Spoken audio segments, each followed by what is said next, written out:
मसले मसाइल आसान था, मुश्किल था? 2 घंटे में हुआ है। ज्यादा टाइम है बेटी। सॉल्यूशन देख देख के। अच्छा, फिर इसीलिए 2 घंटे में हुआ ना। हाँ ठीक है, फिर सही है। पहली दफा तो ये 1.5 घंटा पौने 2 घंटे लेगा, सही कह रही हैं आप।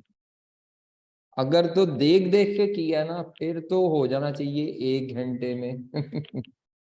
और अगर देखे बगैर किया है तो फिर तो छापा लगाना है, और छापा तो फिर जल्दी लग जाता है। हाँ भाई लड़कियों, आपने कितनी देर में किया है दोनों ने? देख के। इतनी जल्दी तो नहीं हो सकता। 13। अच्छा 12। नहीं वैसे 12 बेटा इतना लेंथी तो नहीं था खातून, इतना लेंथी तो नहीं था। सेल्स में मसला था। वो तो उसने लिखा हुआ है बिलिंग कब होनी है, और बिलिंग के बाद डिस्काउंट पे जब भी डिस्काउंट आ जाए इसका मतलब बाकी पैसे, क्योंकि बिल भेजने के बाद होना है। रीडिंग। हाँ, लेकिन ये सवाल अच्छा इस लिहाज से है कि आपकी रीडिंग को इम्प्रूव करता है। इसका 1 मिनट 1 मिनट, मैं बताता हूँ आपको क्यों नहीं यूज हुआ।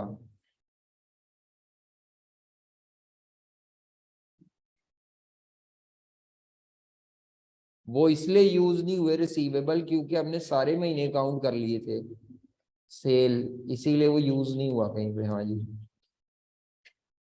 जी जनाब।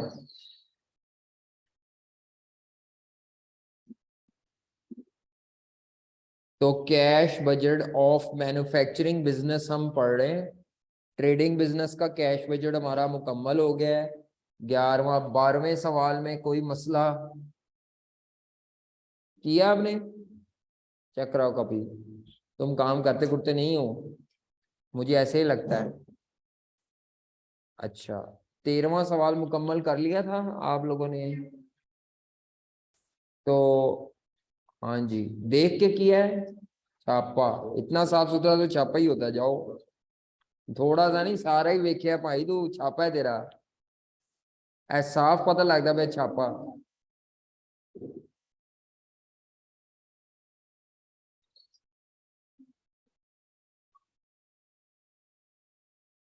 19वें सवाल पर आए जी। 19वां कराना है मैंने, और एक और कराना है बस। 17वां और 19वां, यहां आपका खत्म है बजटिंग। 17वां और 19वां, ठीक है। तो आपने कौन सा क्वेश्चन करना है अब? 19वां मेरे साथ। कौन सा? 19 आ जाए।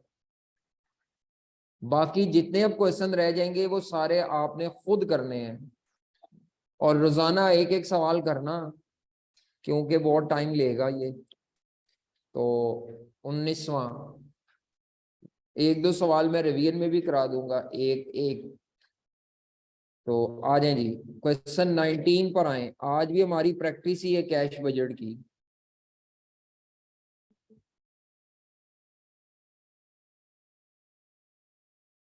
आज जो हम कैश बजट पढ़ेंगे वो फॉर द ईयर पूरा इकट्ठा होगा, मंथ वाइज नहीं होगा। फॉर द ईयर के पता नहीं, फॉर द क्वार्टर। हाँ फॉर द ईयर है।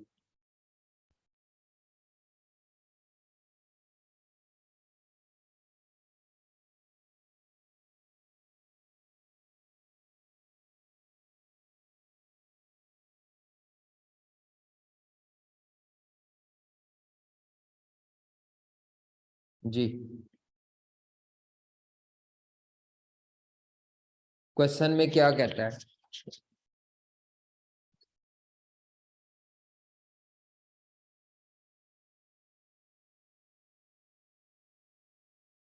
क्वेश्चन में क्या कहता है? कहता है compute the budgeted net cash inflow या outflows for the year ending 31 December 2018। Assume करें पूरे साल में कितने दिन है? तो पूरे साल का इकट्ठा कैश बजट बनाना है। कैसे पता चला इकट्ठा बनाना है? फॉर द ईयर को अंडरलाइन करें, फॉर द ईयर या फॉर द क्वार्टर कह दे तो पूरे साल का कैश बजट इकट्ठा बनेगा और एक ही अमाउंट का कॉलम होगा। ठीक है, तो डेटा देखते हैं। क्या डेटा आपको दिया हुआ है? कहता है Sadiq limited is in the process of preparation of the budget for the year ending 31 December 2018। जी, पढ़े जरा आप लोग एक दफा, 1 मिनट मैं बताता हूँ।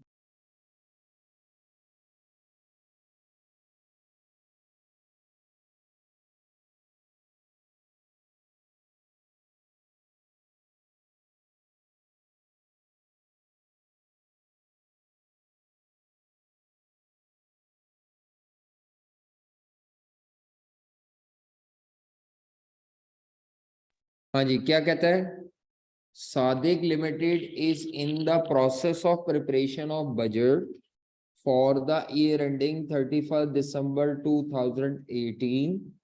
Following are the extracts from the statement of profit and loss. जी, ये आपको इनकम स्टेटमेंट दी हुई है और हम मैन्युफैक्चरिंग बिजनेस का कैश बजट कर रहे हैं। तो सेल्स दी हुई है 7500 मिलियन, 7500 मिलियन, जिसमें 30% कैश सेल्स है, बाकी क्रेडिट सेल है। जी,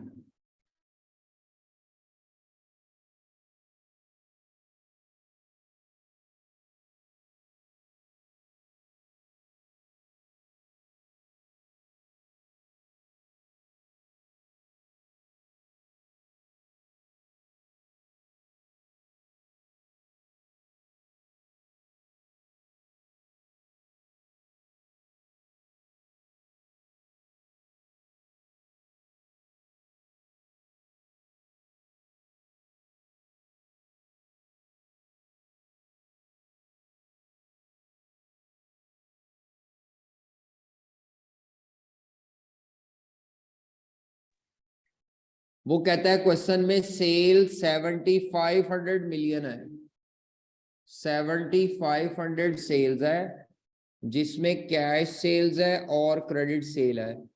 कैश सेल्स 30% है जी, 2250, और क्रेडिट सेल 70% है, 52 आगे। कॉस्ट ऑफ गुड्स सोल्ड है, ऑपरेटिंग एक्सपेंसेस है। कहता है रॉ मटेरियल इन्वेंट्री जो 1 जनवरी को थी वो 152 मिलियन की थी। कितने मिलियन की थी? 152 मिलियन की। वहां opening closing work in process भी कोई नहीं है और फिनिश गुड्स भी कोई नहीं है। जब वर्क इन प्रोसेस और फिनिश गुड्स ना होना तो ये जो कॉस्ट ऑफ सेल होती है यही प्रोडक्शन कॉस्ट के बराबर होती है।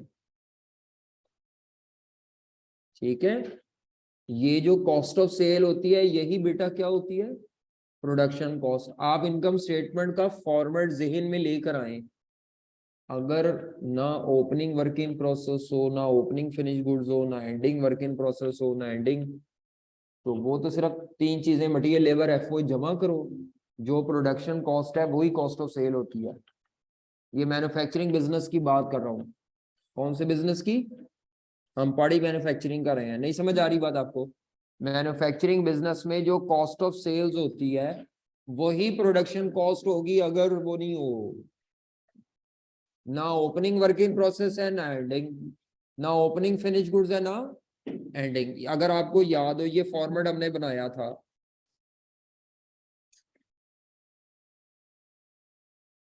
कहाँ बनाया था? ये मेरा ख्याल है ये फॉर्मेट था। मैंने कहा था क्लोजिंग भी ना हो और ओपनिंग भी ना हो। ये लिखा भी हुआ है, ओपनिंग ना हो, फिनिश गुड्स, ना क्लोजिंग हो, ना ओपनिंग वर्क इन प्रोसेस हो, ना क्लोजिंग। तो ये एरो भी लगाया हुआ है अभी, कि ये जो कॉस्ट ऑफ सेल होती है वो किसके बराबर होती है, प्रोडक्शन, जिसमें मटेरियल, लेबर और एफओएच 3 चीजें मौजूद है। ये हमने लगाया हुआ निशान। चले जी, क्या कहता है आगे, next. Company FIFO method use करती है। फाइफो मेथड का ताल्लुक रॉ मटेरियल के साथ है। मैंने बताया है कि जब अगले साल मटेरियल कंज्यूम होगा तो पहले ओपनिंग वाला कंज्यूम होगा, फिर न्यू वाला में से, परचेज में से कंज्यूम होगा। तो फाइफो मेथड कंपनी यूज करती है, इसका ताल्लुक मटेरियल कंजम्पशन के साथ होगा। आगे आगे आ जाए, ये डेटा आपको अगले साल का दिया हुआ है सारा जी। कहता है सेल प्राइस कितने % कम होगी, 5% कम होगी सेल प्राइस। पिछले साल जो भी सेल प्राइस थी अगले साल 5% कम होगी। उसके बाद further credit period offer to customer would reduce from 45 days to, आप अपने क्रेडिट कस्टमर को पहले 45 दिन बाद पैसे इकट्ठे कर लेते थे, अब कितने दिन बाद पैसे इकट्ठे करेंगे, यानी 30 दिन के वो डेटर होंगे। As a result, volume of cash and credit sale are expected to increase by 10% and 5%। हमारी कैश सेल का यूनिट 10% बढ़ेंगे, क्रेडिट सेल के कितने यूनिट बढ़ेंगे, 5% बढ़ेंगे। इन्वेंट्री कोई नहीं है, इन्वेंट्री तो जितनी सेल बढ़ेगी बेटा उतनी प्रोडक्शन भी बढ़ेगी। मैन्युफैक्चरिंग कॉस्ट क्या कहता है, रॉ मटेरियल, लेबर और फैक्ट्री ओवरहेड 5:3:2 की रेशियो से है। तो करना, प्रोडक्शन कॉस्ट दी हुई थी, उसमें मटेरियल कितना था, लेबर की, मैन्युफैक्चरिंग कॉस्ट प्रोडक्शन कॉस्ट को ही कहते हैं ना, तो 4000 मिलियन की प्रोडक्शन कॉस्ट थी।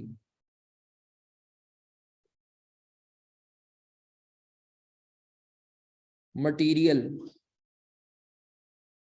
2000, लेबर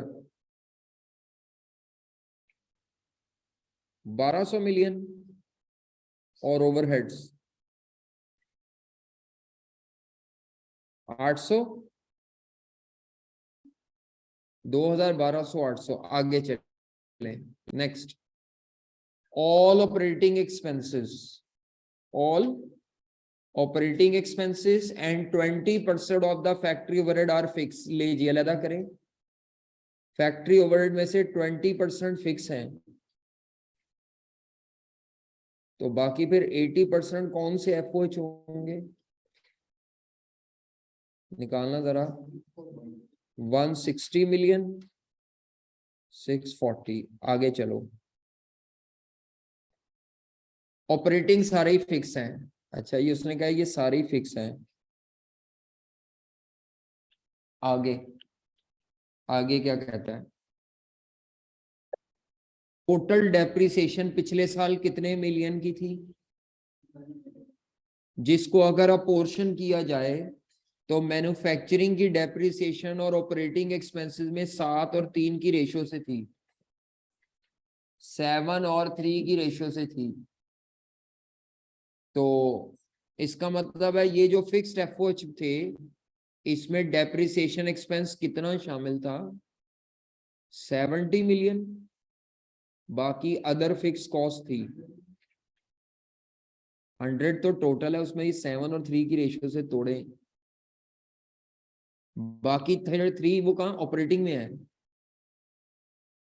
तो 30 मिलियन की डेप्रिसिएशन इसमें से है। नहीं समझ आ रही, तो ये 90 मिलियन मेरा ख्याल है अदर फिक्स कॉस्ट होगी।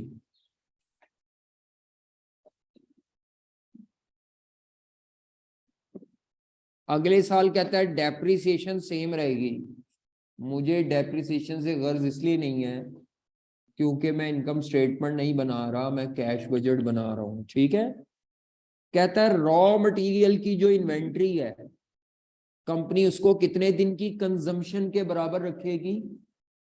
इसका मतलब होता है कि पूरे साल में जितना भी मटेरियल कंज्यूम होना है पूरे साल में जितना भी मटेरियल कंज्यूम होना है उसमें से 30 दिन की कंजम्पशन के बराबर आपकी एंडिंग इन्वेंट्री होगी। पिछले साल तक ये पॉलिसी कितने % होती थी? तो पिछले साल की मटेरियल कंजम्पशन मेरे पास मौजूद है, पूरे साल की है ये, पिछले साल की। तो निकालना जरा, पिछले साल की एंडिंग इन्वेंट्री क्या होगी? 2017 दिसंबर की एंडिंग इन्वेंट्री मेरे पास कितनी होगी? 2000 मिलियन की कंजम्पशन थी, जो कि 360 दिन की थी, और इनटू कितने दिन करूंगा? 45 डेज जी। 250 है, 250। चश्मा कितने बाजी तड़ा है, ऐसे ऐसे देख रही हो, चश्मा छोड़ दिया है? तो दूसरी क्लास भी एवं लगी से हैं कि तोड़ा ही हो लड़के किसी से? अच्छा अच्छा अच्छा, मैं क्या चश्मा तोड़ा ही है फिर एवं लगी से नाल टिश्यू भी फड़े अच्छा, मैं क्या आंखों पे ज्यादा जोर दे रही है? बेटी ऐसे नहीं करते, ये तजर्बे सेशन के बाद करते हैं, ड्यूरिंग सेशन नहीं करते। ये जो आप, अच्छा चलो, सानू की लगे, ऐसे ऐसे करके गौर गौर से देख रही हो, मैं क्या पता नहीं मेरी नोजी भाग दी अच्छा, हम क्या बात कर रहे थे कि 30 डेज की रॉ मटेरियल इन्वेंट्री होगी अगले साल से। अगला साल कौन सा है? दिसंबर 2000।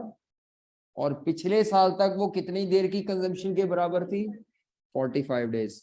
रॉ मटेरियल की प्राइसेस, प्राइसेस मतलब इन्फ्लेशन होता है, रॉ मटेरियल की प्राइसेस और लेबर के रेट्स इंक्रीज करेंगे 10%, और तो ये इन्फ्लेशन दिया हुआ है एक्चुअली, जब प्राइसेस का इंक्रीज बताया हो तो ये इन्फ्लेशन है। लेकिन मैंने कहा था फाइफो मेथड में जितना रॉ मटेरियल ओपनिंग इन्वेंट्री में से कंज्यूम होगा वो नॉन इन्फ्लेटेड होगा, बाकी वाले को इन्फ्लेट करना है, बताया मैंने कल आपको। फाइफो मेथड कह दे तो फाइफो का मतलब क्या होता है? फर्स्ट इन, वो रॉ मटेरियल जो पुराना वाला है वो पुराने रेट पे कंज्यूम होगा, और जो नया वाला कंज्यूम होगा वो इन्फ्लेटेड रेट्स पे। आगे बाकी सारी कॉस्ट पे इन्फ्लेशन कितने % है? यानी मटेरियल पे 10%, लेबर पे 6%, और बाकी सारी कॉस्ट पे। कहता है कंपनी की जो एग्जिस्टिंग पॉलिसी है, किसके लिए पॉलिसी? रॉ मटेरियल सप्लायर को पेमेंट के लिए। रॉ मटेरियल यानी क्रेडिटर को पेमेंट कितने दिन बाद करनी है? 30 days is to be change to, यानी एग्जिस्टिंग 30 दिन बाद पैसे देते हैं, नई पॉलिसी में अगले साल, लेकिन परचेज कॉस्ट का होना जरूरी है रॉ मटेरियल की। आगे अदर कॉस्ट कहता है सारी उसी महीने पे कर दी जाती हैं जिस महीने में वो अक्कर होती हैं, उनमें कोई डिले नहीं है। सिर्फ सप्लायर की पेमेंट जो है वो पहले 30 दिन बाद की जाती थी, अब कितने दिन बाद की जाए? ले, सारा सवाल मैं पढ़ चुका हूँ, क्योंकि ये कैश बजट मंथ वाइज नहीं बनाना बल्कि पूरे साल का बनाना है। तो लिखें जी फॉर्मेट, पहले फॉर्मेट लिखो जी, फॉर्मेट जी। कंपनी का नाम लिखे,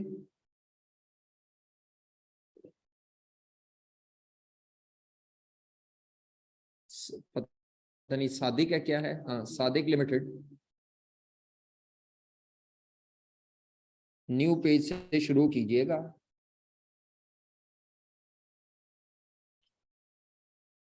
cash budget for the year, cash budget बनाना है for the year ending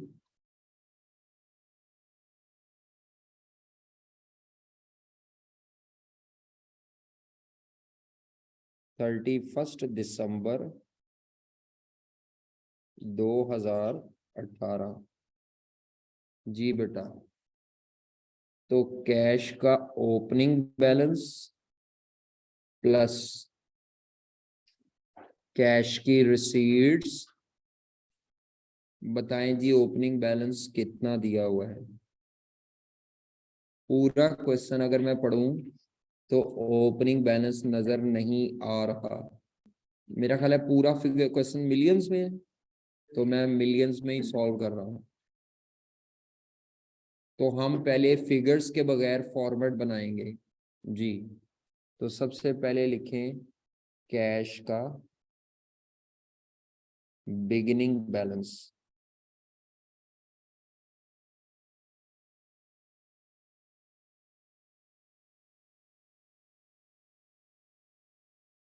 first जनवरी 2018 का क्वेश्चन में बैलेंस होना चाहिए, या कम से कम 31 दिसंबर 2017 का होना चाहिए था। नहीं है, डैश डाल दूंगा। ऐड कैश की रिसीट्स। कैश रिसीट्स में दो मेन रिसीट्स आती हैं, एक तो सेल्स की कलेक्शन के पैसे, या कोई अदर रिसीट्स हो तो हम हेडिंग देंगे कलेक्शन ऑफ सेल्स। तो एक दो लाइनें छोड़ दे, बट ठीक है, रिसीट ज्यादा नहीं होती। यही हमारी W1 होगी। हाँ जी, लेस हेडिंग दे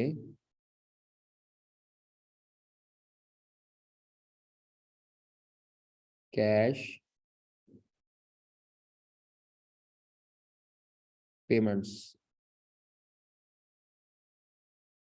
जी, कैश पेमेंट में सबसे पहले मटेरियल की जो परचेज है,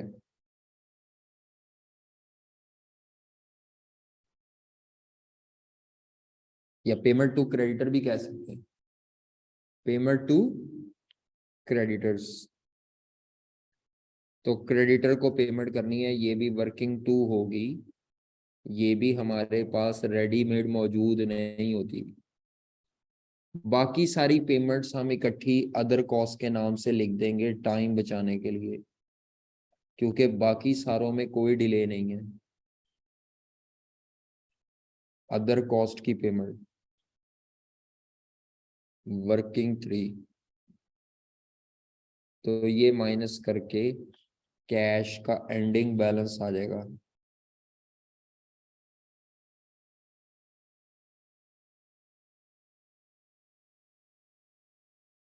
अब अगर आपको याद हो तो मैंने कहा था इंक्रीमेंटल बजटिंग एक चीज होती है जिसमें पिछले साल का वो आपको डाटा देता है, आपने उसको चेंज करके अगले साल का डाटा क्या करना होता है, कंपाइल। तो यहाँ वो काम भी साथ साथ करना पड़ेगा। पिछले साल के डाटे से पहले अगले साल का डाटा कंपाइल करें। तो सेल मैंने कहा था दो वजूहात से चेंज होती है। पिछले साल की सेल को वॉल्यूम से भी बढ़ाते हैं और प्राइसेस से भी। फिक्स कॉस्ट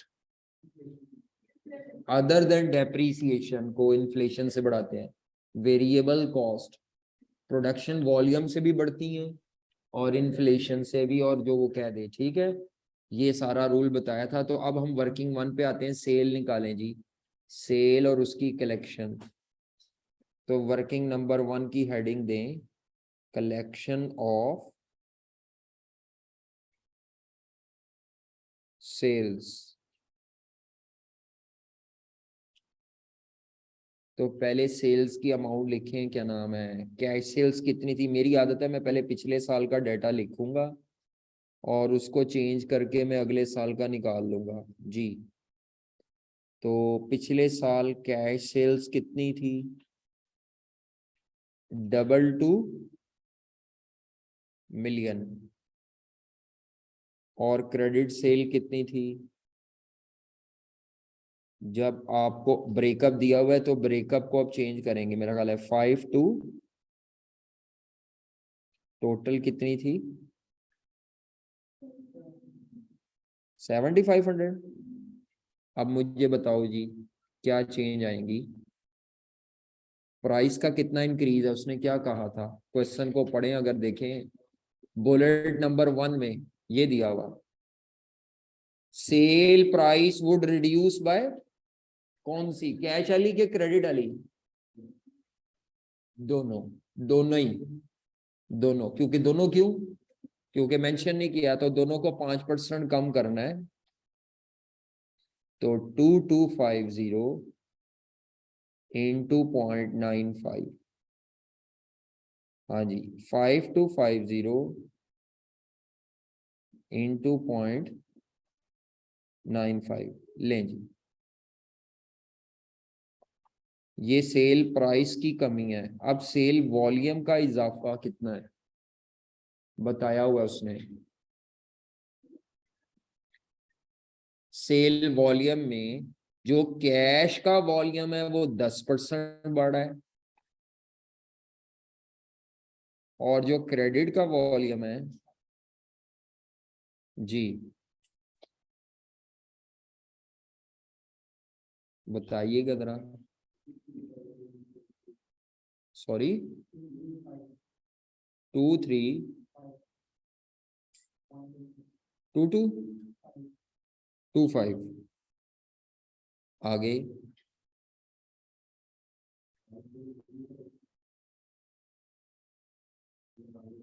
नहीं राउंड नहीं, वैसे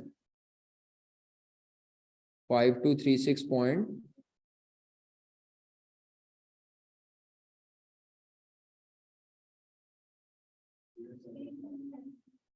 875 है तो 88 हो गया ना जी। तो टोटल सेल आ जाएगी जो भी आती है, ठीक है। मसला ये है कि मैं ऊपर वाले टेबल में कैश सेल्स तो कॉपी कर सकता हूं इधर, लेकिन क्रेडिट सेल कॉपी नहीं कर सकता, क्योंकि क्रेडिट सेल की तो कलेक्शन होती है फ्रॉम द डेटर, और उसने उसका टाइम पीरियड भी दिया हुआ है कि हम अपने कस्टमर को पहले 45 दिन बाद पैसे इकट्ठे करते थे पुराने डेटे में, अब कितने दिन बाद कलेक्ट करेंगे। तो आप लोगों ने रिपोर्टिंग में सुना होगा, opening debtor plus credit sale minus closing debtor करें तो कैश रिसीव फ्रॉम डेटर आता है, पढ़ा हुआ है अकाउंटिंग में, टी अकाउंट्स में। डेटर का टी अकाउंट नहीं पढ़ा? जिसने डेटर का टी अकाउंट नहीं पढ़ा उसको अकाउंटिंग, हाँ तो डेटर का टी अकाउंट बनाएंगे। अब मैं टी बनाता होता हूँ, वो तो वैसे बता रहा हूँ मैं।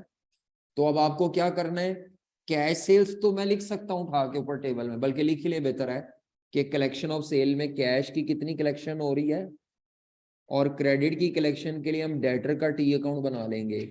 तो कैश की कलेक्शन यहाँ पे लिख लें, कैश की कलेक्शन कितनी है जी 23.25। अगर राउंड नहीं करना, ओ राउंड करना तो बेहतर है राउंड करके ले लें 2351, बट ठीक है। तो बाकी मैं वैसे मिलियंस को राउंड नहीं करता। और जो क्रेडिट की कलेक्शन है, क्रेडिट सेल की कलेक्शन अगर निकालनी है तो फिर उसके लिए आपको डेटर का टी अकाउंट बनाना पड़ेगा। तो नीचे हेडिंग दें, सब हेडिंग वर्किंग 1.1, वन वर्किंग के अंदर ही कलेक्शन ऑफ क्रेडिट सेल। अच्छा, डेटर का अकाउंट मैं तब बनाता हूँ, मंथ वाइज में नहीं बनाता। मंथ वाइज में मैं वो टेबल डिफरेंट तरह से बनाता हूँ, वो जिसमें मैंने कॉलम बनाए थे ज्यादा। जब मैंने पूरे साल का सवाल या पूरे 6 माह का इकट्ठा करना हो तब डेटर का टी अकाउंट बनाते हैं। डेटर एक एसेट अकाउंट है, इसका नॉर्मल बैलेंस जो होता है डेबिट होता है। तो सब बच्चों को पता होगा, यहाँ डेटर का ओपनिंग बैलेंस आता है डेबिट साइड पे, ब्रॉड डाउन 2 लाइनें छोड़ दें, क्रेडिट सेल आती है फॉर द ईयर 2018 की, क्रेडिट सेल आ जाएगी 2018 की।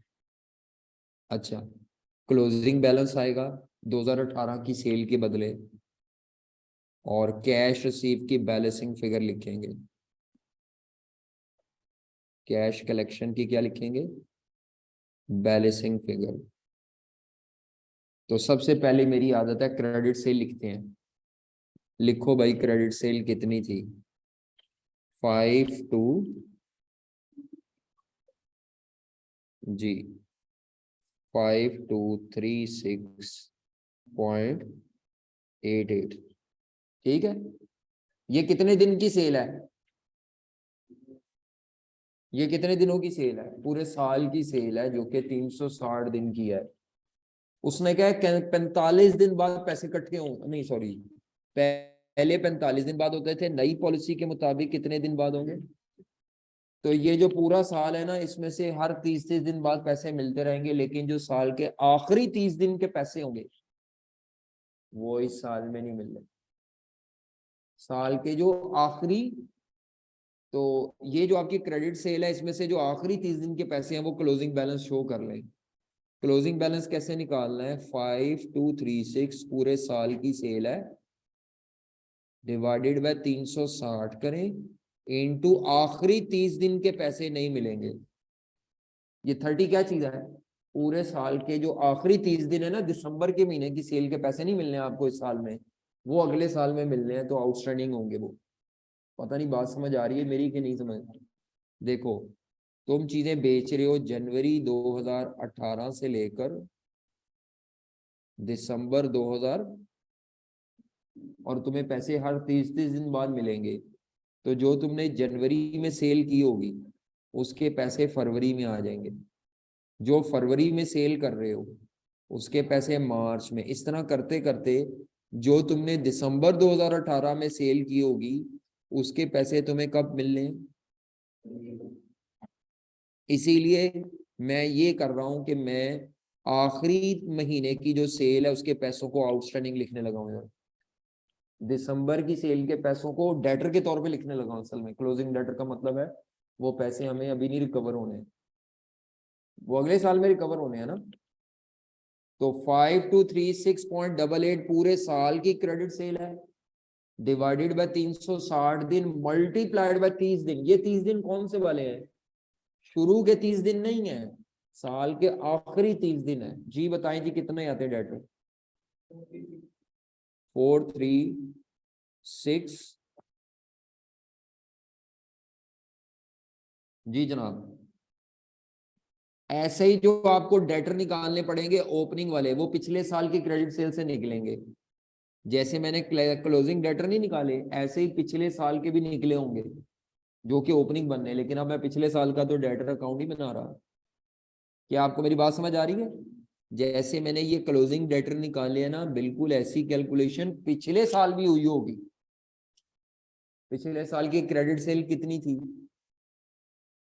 52, और पिछले साल जो पॉलिसी थी 45 तो पिछले साल के आखिरी 45 दिन के पैसे पिछले साल नहीं मिले थे, वो इस साल मिलने थे, तो वो पिछले साल आउटस्टैंडिंग होंगे। ठीक है, तो वो कैसे निकलेंगे? 5250 पिछले साल की सेल थी, क्रेडिट सेल, जो कि पूरे 360 दिन की थी, उसमें से आखिरी 45 दिन के पैसे नहीं मिले थे पिछले साल, जो कि इस साल मिलने हैं। जी दसो जी कितना आंदा है?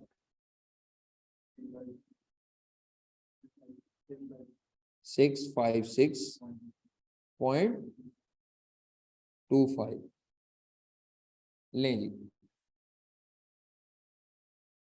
चेक कर लो क्या ये बात आपको समझ आई? मैंने पहले क्रेडिट सेल लिखी, क्रेडिट सेल की बेस पे क्लोजिंग डेटर निकाल लिए, पिछले साल की क्रेडिट सेल से ओपनिंग डेटर निकाल लिया, बैलेंसिंग फिगर आ जाएगी कैश की। 5456.7 लें जी, 5456.73।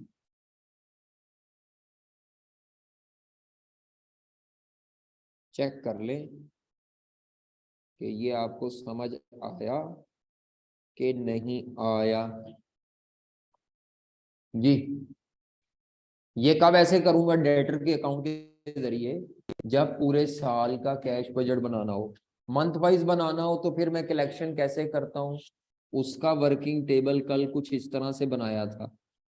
वो जो पूरे साल की कलेक्शन का टेबल होता है वो ये वाला होता है, ये टेबल जो इस तरह बनाते हैं, ये मंथ वाइज का टेबल होता है, लेकिन ये पूरे साल के लिए एप्लीकेबल करना बड़ा मुश्किल होता है इस तरह। उसको बेहतर होता है पूरे साल के लिए किस पे करें। ऐसे भी हो सकता है, वो पता है आपको, पूरे साल की क्रेडिट सेल को 12 माह में तकसीम कर लो, फिर उसके मुताबिक कर लो, लेकिन इतना टाइम किसके पास है? बहुत लेंथी हो जाएगा 12 माह में करना। डेटर अकाउंट जिंदाबाद। जब भी पूरे साल के लिए इकट्ठा करना हो, करने को तो मैं ऐसे भी कर सकता हूँ उसको। चलो भाई आगे चलो। मटेरियल परचेज कॉस्ट को मैं बाद में करता हूँ। अदर कॉस्ट की पेमेंट निकालें। अदर कॉस्ट का मतलब है labour, variable FOH, fix FOH. चले तो वर्किंग 3 मैं पहले कर रहा हूँ क्योंकि उसमें कोई मसला नहीं। तो वर्किंग 3 हेडिंग दे दें, other cost and payment. Material के अलावा जितनी अदर कॉस्ट हैं, तो लास्ट ईयर में बताओ जी कौन कौन सी कॉस्ट थी जी। फिर मैं मटेरियल कर देता हूँ, वैसे मटेरियल टेक्निकल होता है। तो लास्ट ईयर की लेबर की वेजेस कॉस्ट कितनी थी? लास्ट ईयर वेरिएबल एफओएच कितने थे? फिक्स्ड एफओएच एक्सक्लूडिंग डेप्रिसिएशन कितने थे? Fixed operating cost excluding depreciation कितनी थी? ये सारी अदर कॉस्ट थी लास्ट ईयर की।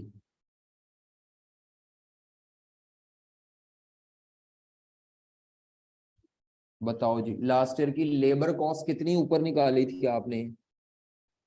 वो मैंने ये एरो शेरो बना के अलहदा की थी लेबर कॉस्ट। ये 1200 मिलियन, ये देखो निकाली हुई मैंने 1200 मिलियन। एफओएच 800 मिलियन थे, लेकिन मैंने फिक्स और वेरिएबल में तोड़ लिए थे डाटा के मुताबिक, तो मैं तोड़े हुए लिख रहा हूँ। लेबर लिखें जी 1200 मिलियन। पहले पिछले साल की कॉपी कर लें।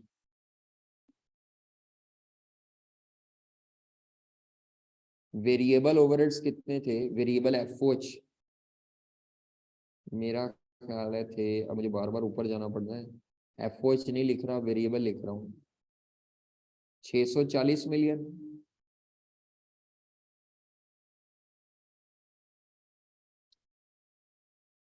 फिक्स्ड एफओएच एक्सक्लूडिंग डेप्रिसिएशन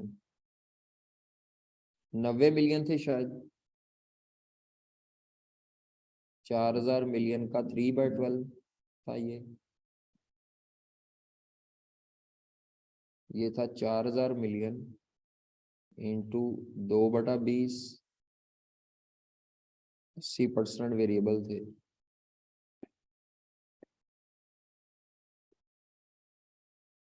ये मैंने एरो शेरो बना के निकाल लिए हुए थे। ये आपने ये एरो चेक कॉपी कर लीजिएगा सारा, ये जो एरो शेरो मैंने बनाए थे। क्या रह गया इसमें से? मैंने क्या लिखना था? लेबर थी 2000 मिलियन की, वो लिख चुका हूँ। हाँ वेरिएबल एफओएच लिख चुका हूँ। अदर फिक्स कॉस्ट लिख चुका हूँ डेप्रिसिएशन के अलावा। फिक्स्ड ऑपरेटिंग एक्सपेंस लिखने हैं जनाब, अदर देन डेप्रिसिएशन। तो वो कितने आएंगे? 1220, 1200 लिखी है मैंने।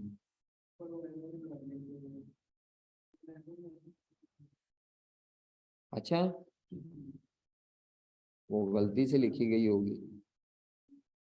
वो मेरा मेरा ख्याल है एक सिफर एक्स्ट्रा आ गया। 1200 ही है। ये लो जी बेटा, ठीक है।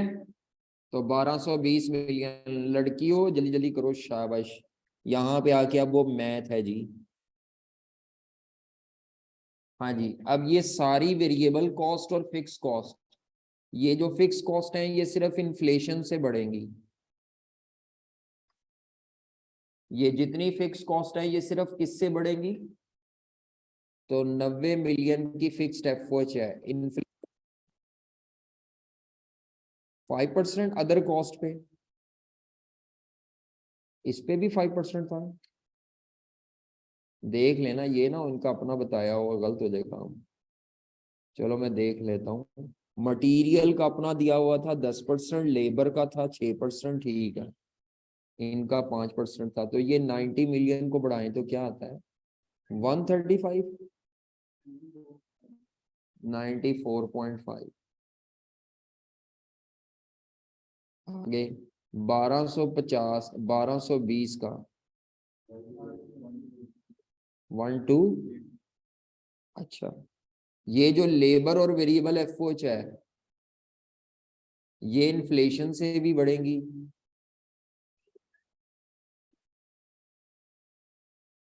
कैसे आई?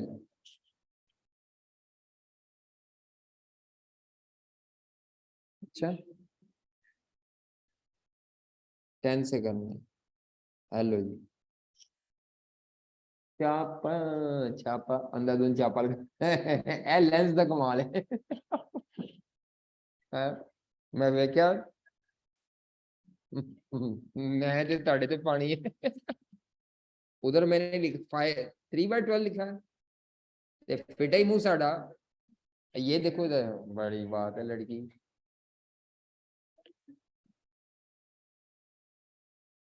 पास उस्ताद ने पास दे।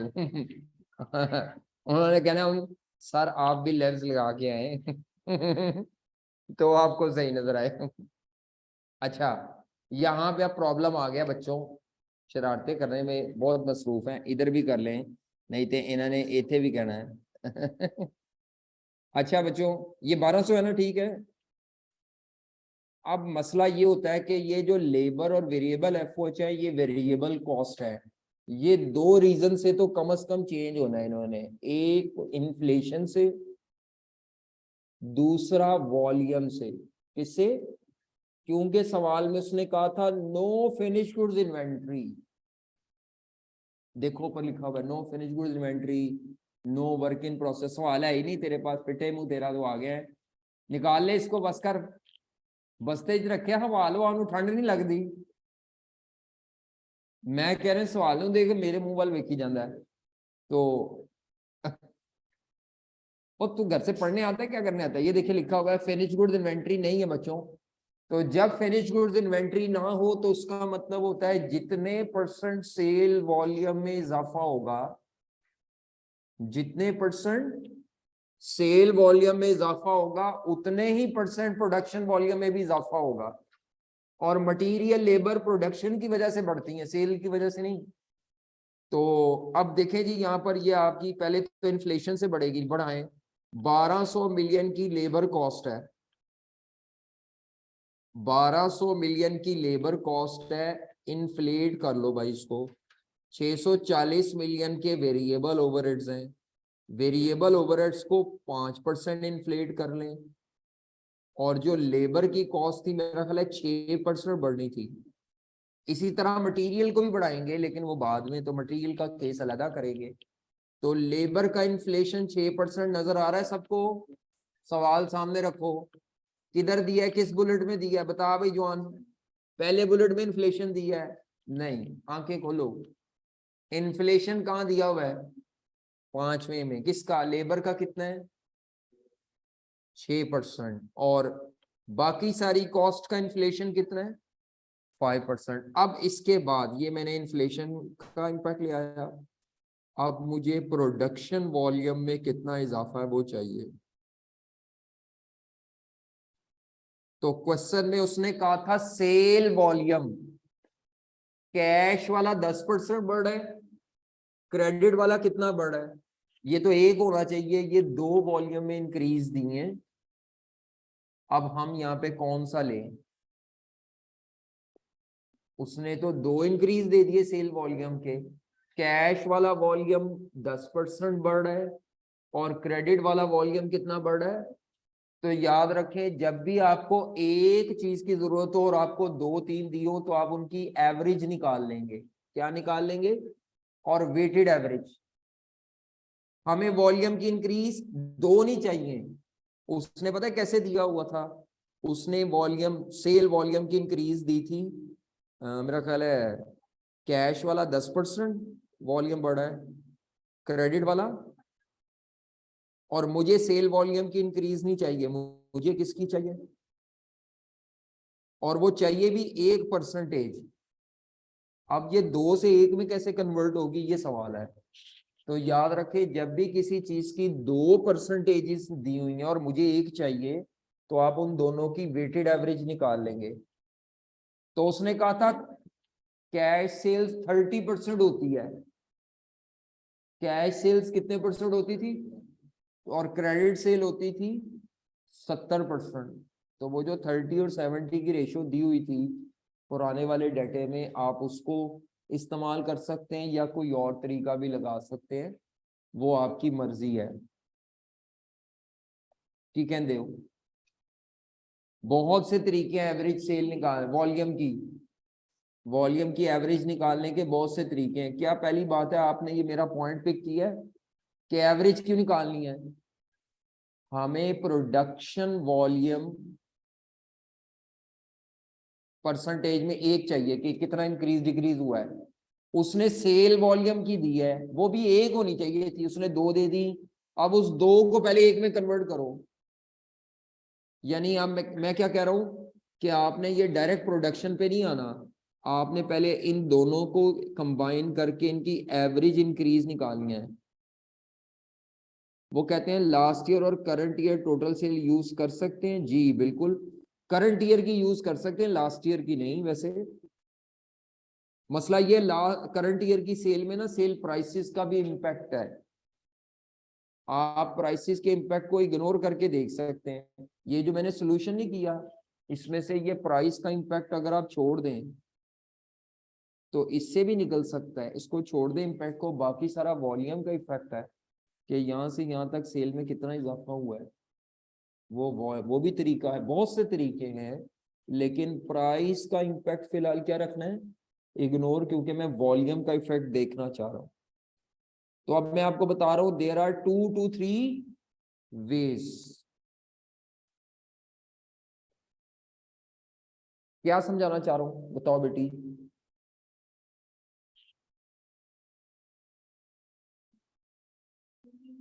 नहीं, सुन लें, हमें प्रोडक्शन वॉल्यूम की इंक्रीज चाहिए, या डिक्रीज भी हो सकती है, वैसे इंक्रीज चाहिए प्रोडक्शन वॉल्यूम की, जिसके लिए क्योंकि क्वेश्चन में इन्वेंट्री जीरो है, इस वजह से सेल वॉल्यूम की इंक्रीज होनी चाहिए एक फिगर। प्रोडक्शन वॉल्यूम की इंक्रीज चाहिए, जिसके लिए मैं सवाल में से सेल वॉल्यूम की इंक्रीज ढूंढूंगा। जब मैं सेल वॉल्यूम की इंक्रीज ढूंढता हूं तो वो दो हैं, उन दोनों को नहीं लिख सकता मैं, मुझे उसकी क्या लेनी पड़ेगी, एवरेज। तो इसका मतलब है मुझे यहाँ पे average increase in sale volume निकालनी है। क्या निकालनी है, एवरेज या overall increase in sale volume.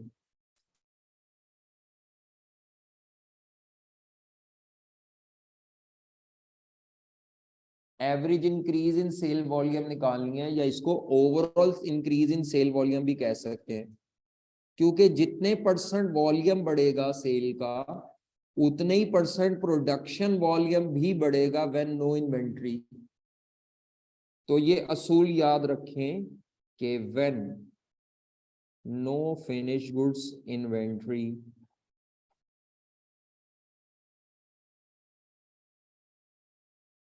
जितने परसेंट सेल वॉल्यूम इंक्रीज करता है, उतने परसेंट ही प्रोडक्शन वॉल्यूम भी इंक्रीज करता है।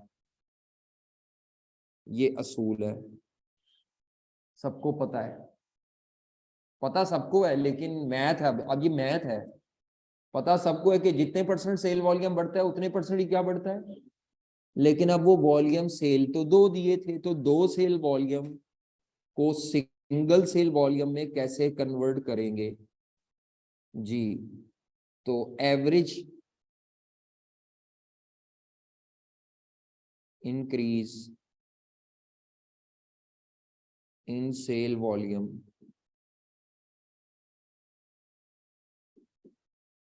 वो कैसे निकालेंगे, कैश का वॉल्यूम 10% बढ़ेगा और क्रेडिट का वॉल्यूम कितने परसेंट बढ़ा है, कैश का वॉल्यूम 30% होता है उसने कहा था, और क्रेडिट का वॉल्यूम 70% होता है, लिखा हुआ था क्वेश्चन में। कैश की सेल और क्रेडिट की सेल का प्रपोर्शन दिया हुआ है। ये 10% इंक्रीज है वॉल्यूम में, तो ओवरऑल हमारी सेल में 6.5% का इंक्रीज आएगा।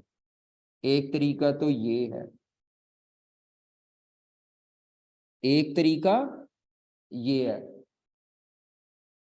पता चला बच्चों। दूसरा तरीका जो आसान लगता है कुछ बच्चों को, वो कहते हैं देखें सर पिछले साल हमारी कैश सेल्स थी, कितनी थी, डबल टू, पिछले साल क्रेडिट कितनी थी, टोटल कितनी थी, अगले साल अगर वॉल्यूम का इंक्रीज डाल लिया जाए सर, सिर्फ प्राइस का नहीं वॉल्यूम का ही, सिर्फ वॉल्यूम का इंक्रीज शामिल कर लिया जाए, तो ये दूसरा तरीका बता रहा हूं, सिर्फ वॉल्यूम का इंक्रीज शामिल कर लिया जाए, प्राइस का नहीं, सिर्फ अगले साल की सेल ये कितनी आती है बच्चों, 2475, और ये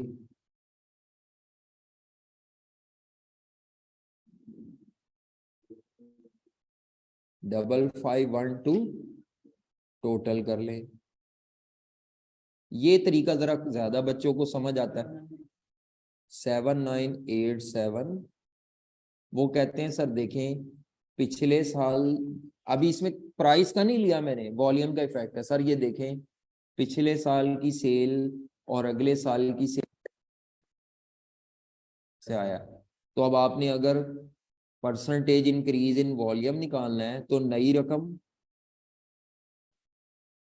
रकम माइनस पुरानी रकम, new figure minus old figure divided by old figure into 100, तो देखिएगा वही निकल आएगा answer, overall increase in sale volume. Math है असल में, ये दोनों तरीके एक्सेप्टेबल है।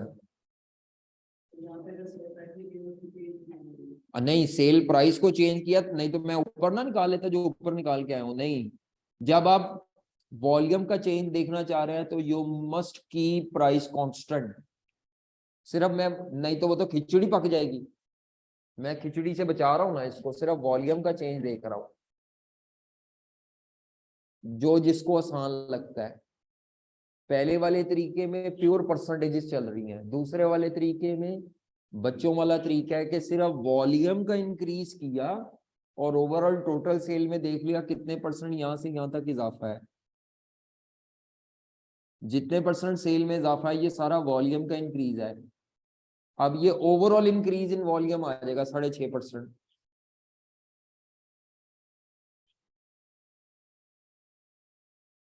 जी दसो जी, कौन सा आसान तरीका है, दोनों में से जो आपको ज्यादा समझ आ रहा है आप वो अडॉप्ट कर ले, लेकिन अडॉप्शन का असूल क्या है कि जब भी आप वॉल्यूम और प्राइस में से किसी एक चेंज को निकालना चाह रहे हैं तो कीपिंग अदर थिंग्स, ये मैथ का असूल है, at a time one change को एनालाइज किया जाता है। वैसे सॉल्यूशन करते हुए तो मैं चार चार चेंजेस इकट्ठी ले लेता हूं, लेकिन अगर मुझे सिर्फ वॉल्यूम का चेंज चाहिए हो तो मैं वॉल्यूम का, अगर मुझे सिर्फ प्राइस का चेंज चाहिए हो तो फिर मैं वॉल्यूम को क्या रखूंगा, कांस्टेंट रखूंगा, देन मैं देख सकता हूं अगर मैंने सेल पे प्राइस का वॉल्यूम का सब कुछ चेंज किया तो वो तो मिक्सअप होकर नजर आएगा जवाब। नहीं समझ आ रही, ठीक है, उम्मीद है आपको। अब ये 6.5% वॉल्यूम का इंक्रीज है और प्रोडक्शन वॉल्यूम भी 6.5% बढ़ना है, बढ़ाओ भी प्रोडक्शन वॉल्यूम 6.5%, 1.065। ये बात समझाने में ही असल काम था सवाल में, और कुछ नहीं था, यही पॉइंट सिखाना था जिसके लिए सवाल कराया, कि जितने परसेंट सेल में इंक्रीज होता है प्रोडक्शन यूनिट्स में भी उतने परसेंट इंक्रीज होता है। क्या सिखाया, रूल क्या है बताओ, सारा रूल समझाओ मुझे ताकि मुझे पता चले तुम्हें समझ आया कि नहीं, नहीं या तेरे कानों में पड़ी है कि नहीं बात, जल्दी बता मुझे, शाबाश।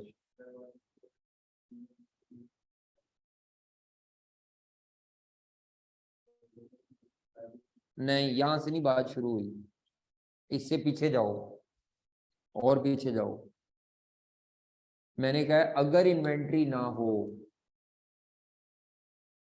फिनिश गुड्स इन्वेंट्री ना हो, तो जितने परसेंट सेल यूनिट्स में इजाफा होगा, आगे 10 रूल,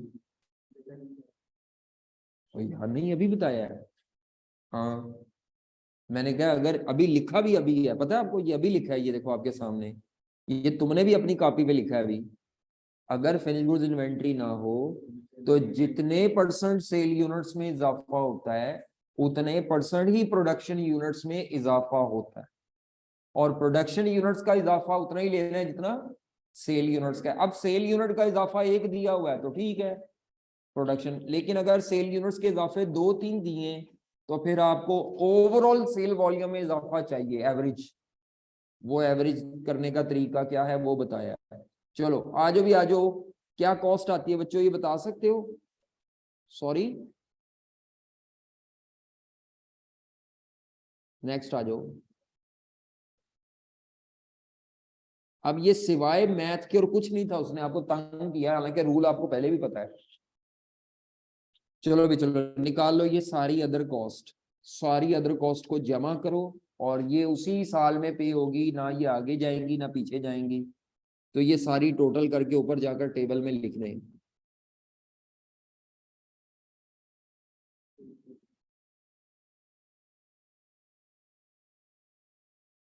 3445 और ये ऊपर जाकर पे कर दो यहाँ पर 3445.86 मिलियन। अब हमने निकालनी है मटेरियल की परचेज कॉस्ट, और उसके लिए क्रेडिटर का टी अकाउंट बनाना है। जैसे सेल से डेटर का टी अकाउंट बनाया था वैसे ही परचेज का किसका बनाना है, लेकिन परचेज निकालना काम होता है तो लिखे जी मटेरियल की purchase cost and payment to creditors.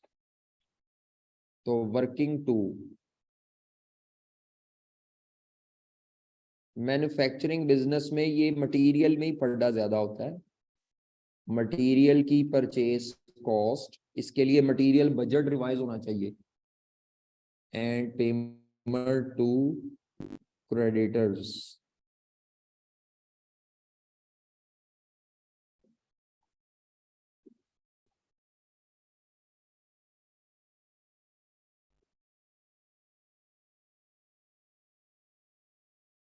हाँ जी, अगर आपको याद हो तो मैंने कहा था कि मटेरियल बजट में पहले मटेरियल परचेज आती है कि कंजम्पशन। ये हमने पढ़ा था मटेरियल बजट में, रूल वही चल रहा है लेकिन कैलकुलेशन बदल बदल के दे सकता है वो, असूल नहीं चेंज होगा। असूल क्या है कि पहले मटेरियल कंजम्पशन आती है, फिर मटेरियल कंजम्पशन की मदद से परचेज हमने कल निकाली है, तो यहाँ पे पहले अगले साल की मटेरियल क्या निकालो, कंजम्पशन। तो लिखे हेडिंग दें इधर नीचे सब हेडिंग मटेरियल यूजेज बजट या मटेरियल कंजम्पशन निकालो, मटेरियल कंजम्पशन निकालो।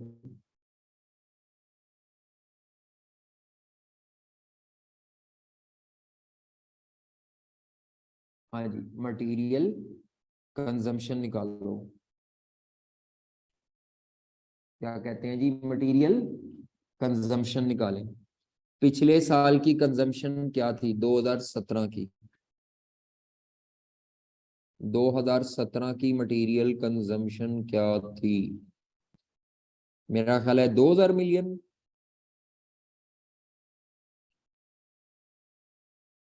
2000 मिलियन।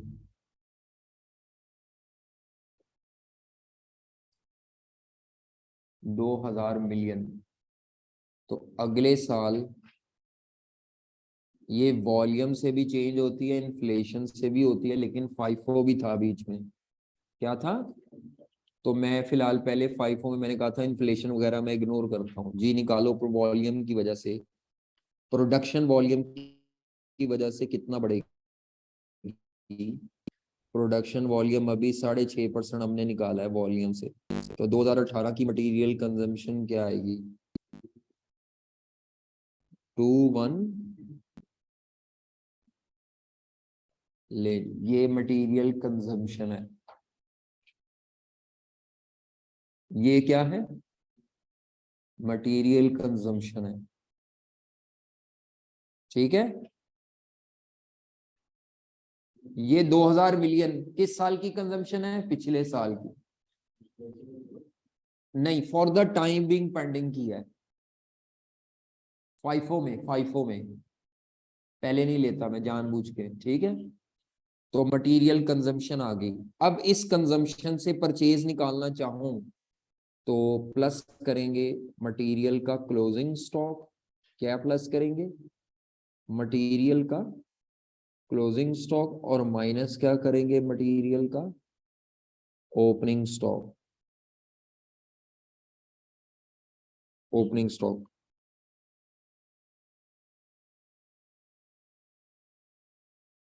फाइफो में मैं पहले नहीं लूंगा, मतलब इन्फ्लेशन इग्नोर नहीं कर रहा, फॉर द टाइमिंग पेंडिंग कर रहा हूं।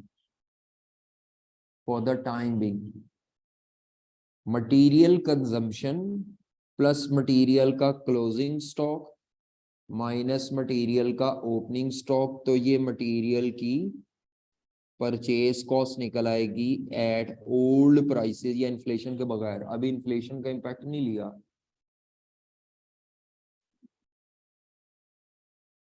तो मुझे बताएं पिछले साल का क्लोजिंग स्टॉक कितने दिन के बराबर हम क्लोजिंग स्टॉक रखते थे? उसने को पॉलिसी बताई हुई थी स्टॉक की, कहाँ बताई हुई थी?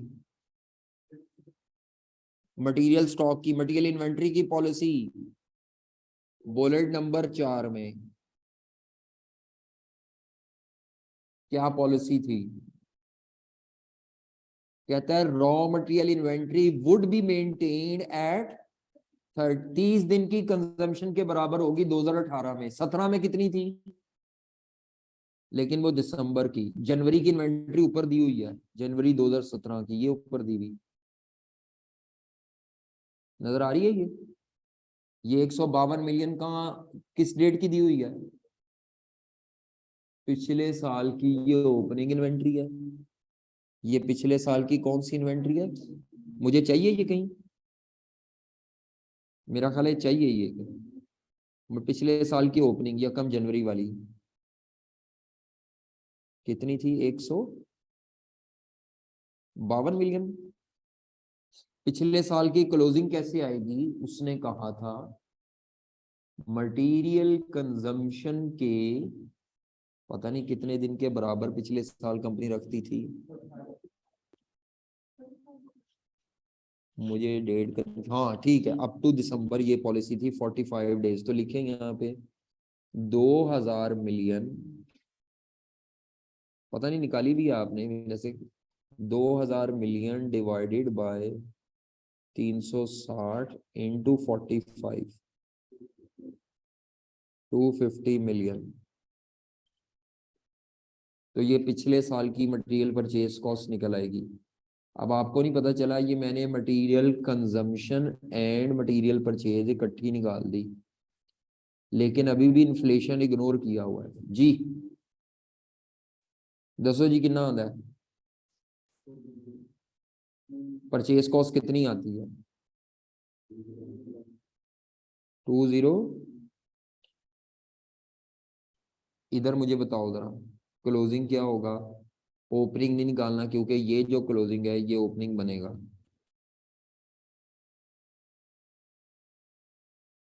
बताओ भाई क्लोजिंग क्या है? 2130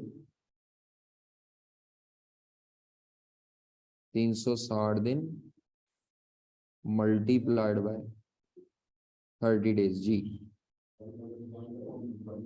177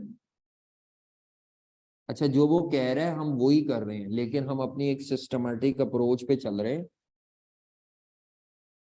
तो ये मटेरियल कंजम्पशन प्लस मटेरियल का क्लोजिंग स्टॉक माइनस मटेरियल का क्या है? Opening stock. तो मटेरियल की परचेज कॉस्ट आ जाएगी, कितनी आती है?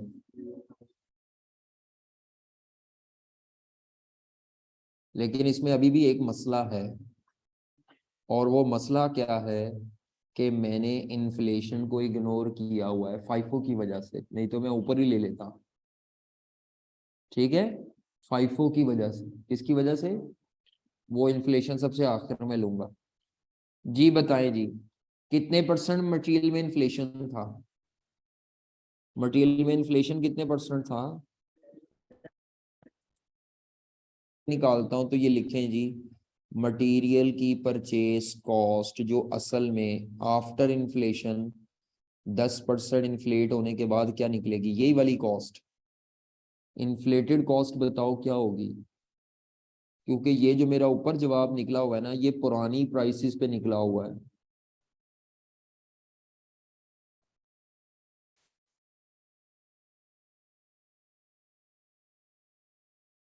कंज्यूम नहीं निकाल रहा, परचेज निकालनी है, परचेज आ गई है मेरे पास, बस मैंने इसको अब इन्फ्लेट करना है।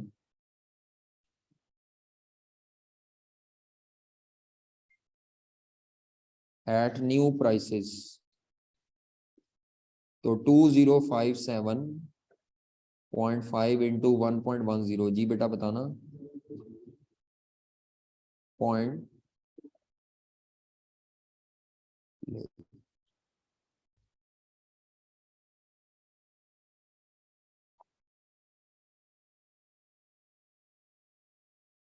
अगर ये कभी ऐसे होता कि बीच में फाइफो शाइफो ना लिखा होता तो मैंने ना इन्फ्लेशन ऊपर ही काउंट कर लेना था और इन्फ्लेटेड फिगर से क्लोजिंग आ जाता ओपनिंग, लेकिन ऐसे ही निकलना था 250। वो ओपनिंग तो पिछले से आना है,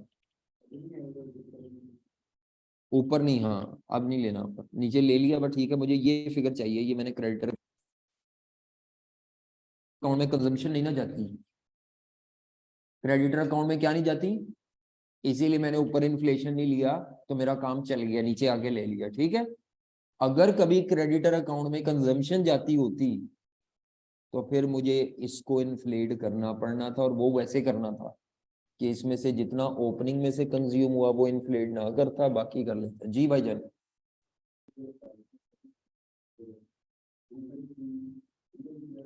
नहीं नहीं वो नहीं होना था, वो नहीं होना था, वो क्यों इन्फ्लेट, वो तो पिछले साल के डेटा से निकला है। ये 250 इधर से आया ना, वो तो नहीं ना, इन्फ्लेशन पिछले से अब में जितना है वो है, वो पिछले तक के लिए इन्फ्लेटेड था, लेकिन इस साल वाला इन्फ्लेशन उस पर नहीं लगना। जी और कोई सवाल? सर अगर ऊपर इन्फ्लेशन का इम्पैक्ट लेंगे तो क्या डिफरेंस होना था, फिर सवाल गलत होना था और कुछ नहीं होना था, फाइफो की वॉल्यूशन हो जानी थी,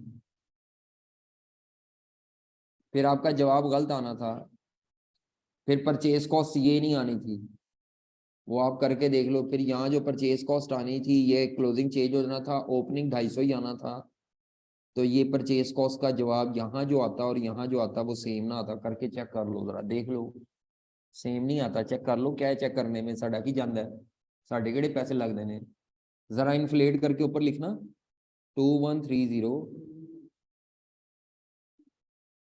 एक मिनट, कैसे किया, जो ये आंसर आया हुआ था इसको ही 10% बढ़ा दिया टू, अब इस 2343 से क्लोजिंग स्टॉक निकालो।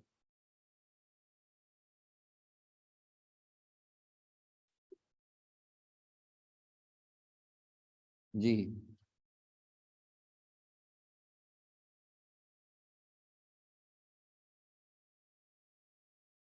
22, फर्क आ गया ना, फाइफो की वजह से आया। वो फिर आप पता है क्या कर रहे हैं, फिर आप एज्यूम कर रहे हैं कि पुराने वाला कंज्यूम ही कोई नहीं हुआ, सारा नवा ही कंज्यूम हुआ है, हालांकि फाइफो की एजम्पशन है कि जो भी कंज्यूम होगा उसमें से कुछ हिस्सा पुराने वाला कंज्यूम होगा और कुछ नए वाला, तो मैं जब मैं नहीं ना इन्फ्लेट कर रहा तो मेरी वो एजम्पशन कैरी ऑन हो रही है उसके अंदर छुपे हुए अंदाज में, कि पुराने वाला पुराने रेट पे कंज्यूम होगा, नया वाला भी पुराने रेट पे ही कंज्यूम किया पहले मैंने, वो हाँ ये टैली कर जाएगा। आप ऐसे कर, अगर ऐसे करके कंज्यूम निकालते, कैसे करके, कि पुराने वाला माइनस कर देते 250 जो कंज्यूम, बाकी को इन्फ्लेट कर लेते, तब टैली कर देगा। तो लेकिन वो फिर लंबा ही है ना कैलकुलेशन, जिंदगी को आसान ना रखें, वो असल में मैथ की वजह से ऑल्टरनेटिव तो बड़े निकल आने हैं, लेकिन आप कितने को ऑल्टरनेटिव याद रखेंगे, आप सिर्फ इतना याद रखें कि फाइफो आ जाए तो मैंने इन्फ्लेशन पहले हाथ में, मैंने आखिर में लेना है जाके इन्फ्लेशन,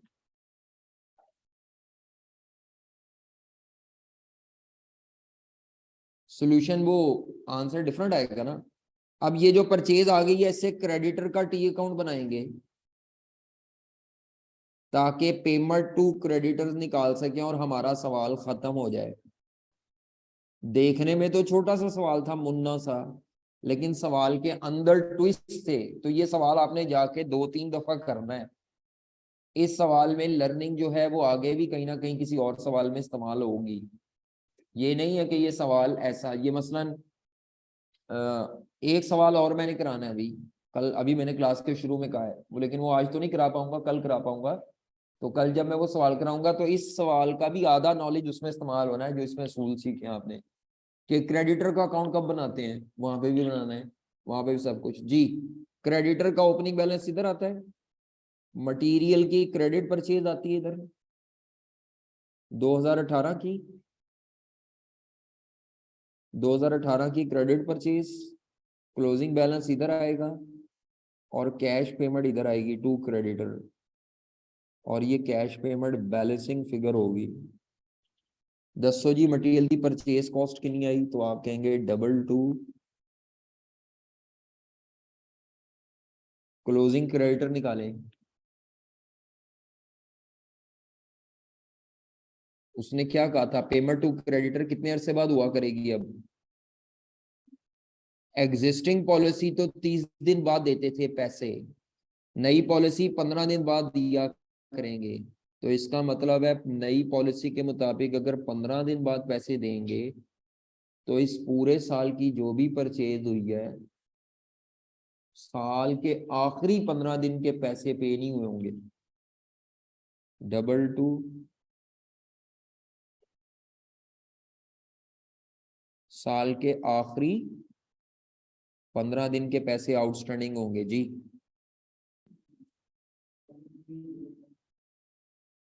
130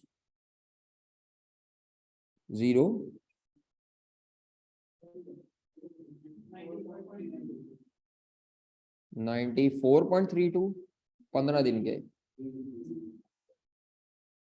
3।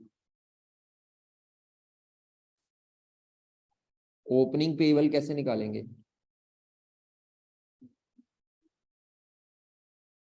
ओपनिंग पेबल के लिए पिछले साल की परचेज कॉस्ट इस्तेमाल होगी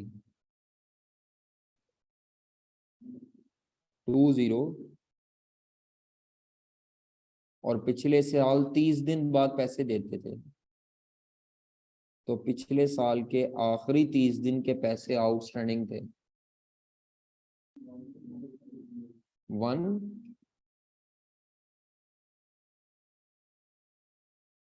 तो आई कैप आपको कैलकुलेशंस की इंतहा पे ले गया है कि ओपनिंग क्रेडिटर पिछले साल की परचेज से, क्लोजिंग क्रेडिटर करंट ईयर की परचेज से।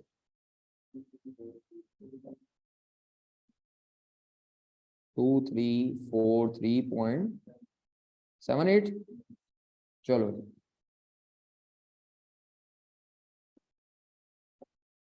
सवाल मुकम्मल।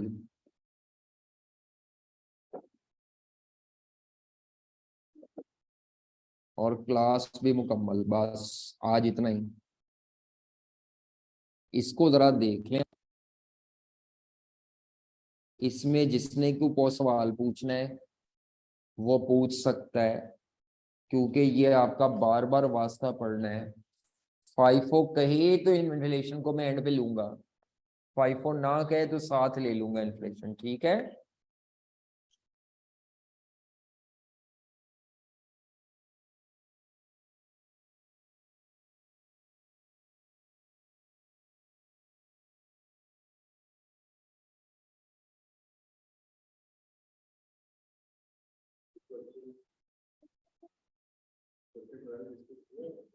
ट्वेल्व मैंने तो नहीं किया, पूछें कुछ सवाल है तो। इन्वेंट्री में क्या मसला आ रहा है,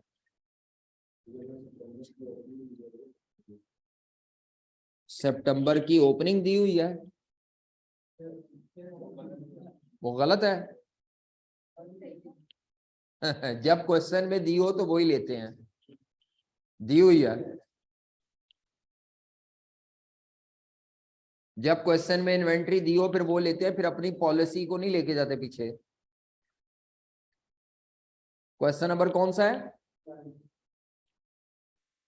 तो 31 अगस्त की इन्वेंट्री क्लोजिंग दी है, ये सितंबर यकम सितंबर की होगी।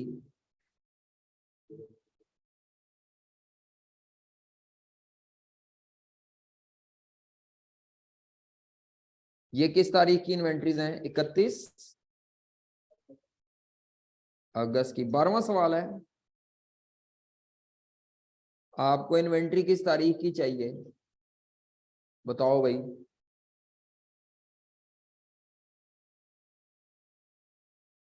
ये क्वेश्चन नंबर 12 है। ये किस तारीख की हैं? 31 अगस्त की हैं, और यही यकम सितंबर की भी काउंट होंगी। और अगर आपको 30 सितंबर की चाहिए हो या यकम अक्टूबर की चाहिए हो, तो उसने क्या 25% बढ़ जाएगी ये। तो 25% बढ़ाओ इसको भाई, लिखा हुआ नीचे। जी दसो कितना होता है?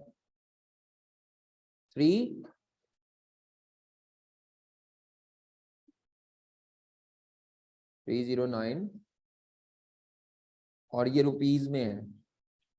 अगर एक यूनिट 20 रुपए का हो तो डिवाइड करो, 20 रुपए का है तो यूनिट निकल आएंगे ये। अगर इसको यूनिट में निकालना हो ना, 309,400 डिवाइडेड बाय एक यूनिट 20 रुपए का है, तो ये यूनिट्स में भी निकल सकती है जी।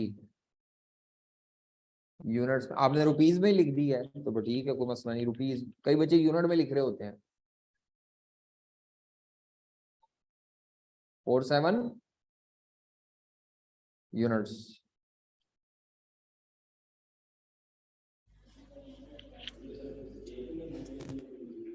ये यकम क्या चीज, वो पॉलिसी दी हुई थी ना, जहां पॉलिसी दी हो ठीक है, ना दी हो तो वो जहां ये ओरिजिनल दी हुई है ये ओरिजिनल चलेगी, पॉलिसी इग्नोर होगी। फिर जिस महीने में ओरिजिनल इन्वेंट्री निकाल के दी हुई है, हमें क्या जरूरत है पॉलिसी पे जाने की? पॉलिसी उन महीनों के लिए होगी जहां इन्वेंट्री ना दी हो।